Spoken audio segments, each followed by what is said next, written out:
সবার আগে বাংলাদেশ। আমরা সেরকম সিদ্ধান্তে অবশ্যই সাধুবাদ জানাই। প্রধানমন্ত্রীর দেশের স্বার্থ রক্ষার যে সিদ্ধান্ত নিচ্ছে সেই সিদ্ধান্তের প্রতি আমাদের অবশ্যই সমর্থন রয়েছে। আমাদের জ্বালানি সেক্টর ক্ষতিগ্রস্ত হবে না, দেশের জনগণও ক্ষতিগ্রস্ত হবে না। সিদ্ধান্ত নেবে, সিদ্ধান্তটা যদি পজিটিভ হয় সেই পজিটিভের মধ্যে আমাদের অবশ্যই সমর্থন থাকবে। সবার আগে বাংলাদেশ।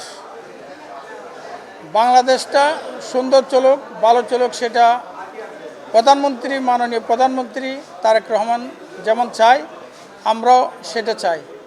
উনি দেশের সাথে, তেল সেক্টরের সাথে যে সিদ্ধান্ত নিচ্ছে সেটা অবশ্যই প্রশংসনীয় এবং সেই সিদ্ধান্তের প্রতি তো আমাদের, ভালো সিদ্ধান্তের প্রতি তো আমাদের অবশ্যই সমর্থন থাকবে।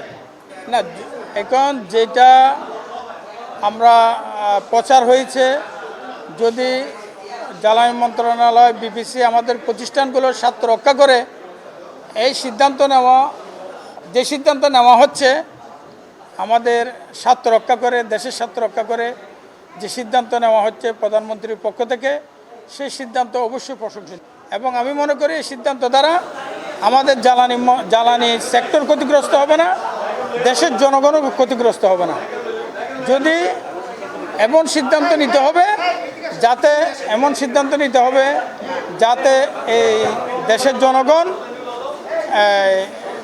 আমরা ক্ষতিগ্রস্ত না হই এবং এই সেক্টরটা যাতে আমরা ক্ষতিগ্রস্ত না হই, সরকারি সেক্টর যাতে কোনো অবস্থাতে সেক্টর আমরা ক্ষতিগ্রস্ত না হই। আমরা সেরকম সিদ্ধান্তে অবশ্যই সাধুবাদ জানাই।